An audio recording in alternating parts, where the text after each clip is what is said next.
சென்னை உள்ளிட்ட 6 கோட்டங்களில் இயக்கப்படும் 192 ரயில்களில் முன்பதிவில்லா பெட்டிகள் வரும் 10ஆம் தேதி முதல் இணைக்கப்பட உள்ளதாக தெற்கு ரயில்வே அறிவித்துள்ளது.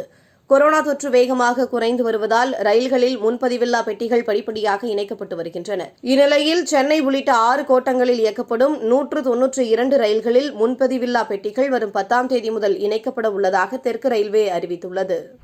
பாலியல் வழக்கில் சிவசங்கர் பாபாவுக்கு ஜாமீன் வழங்க உச்சநீதிமன்றம் மறுத்துவிட்டது.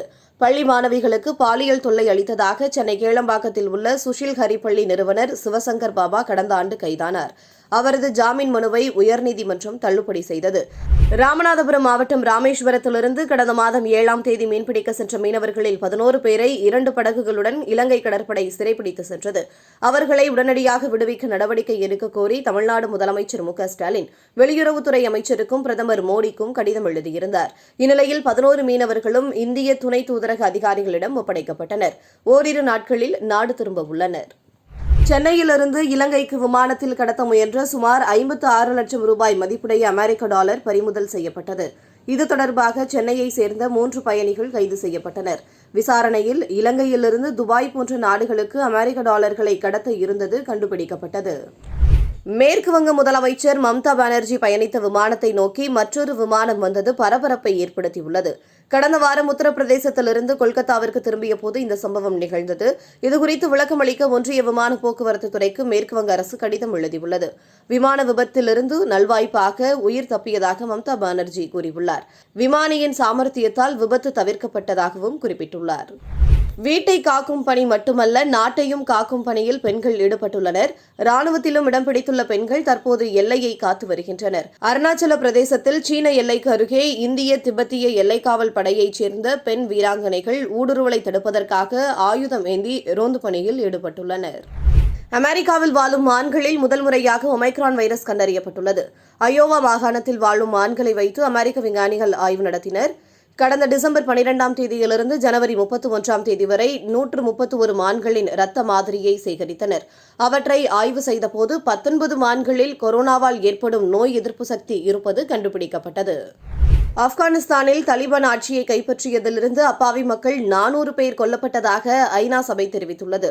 IS அமைப்புடன் தொடர்புடையதாக சந்தேகிக்கப்பட்ட 50 பேர் தலை துண்டிக்கப்பட்டு கொல்லப்பட்டதாக கூறப்பட்டுள்ளது.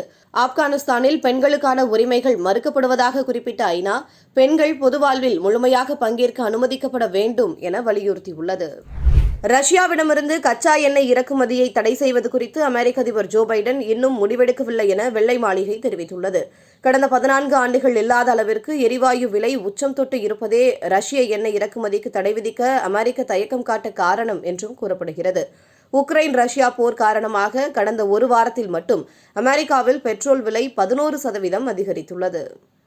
ரஷ்யாவுடனான வர்த்தகம் அதிகரித்தால் சீனாவின் ஏற்றுமதி 16.3 விழுக்காடு அதிகரித்துள்ளது.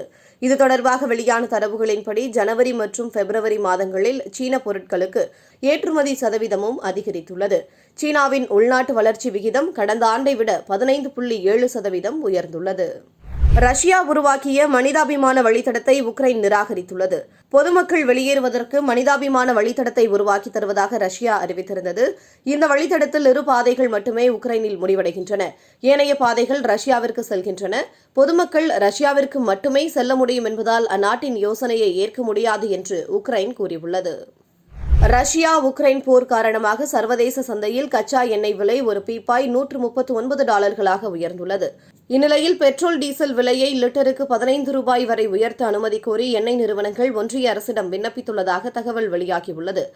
IPL கிரிக்கெட் போட்டிக்கான பயிற்சியை சென்னை சூப்பர் கிங்ஸ் அணி தொடங்கியது ரசிகர்களை உற்சாகப்படுத்தியுள்ளது. 15வது IPL கிரிக்கெட் தொடர் வரும் 26ஆம் தேதி முதல் நடைபெறவுள்ளது.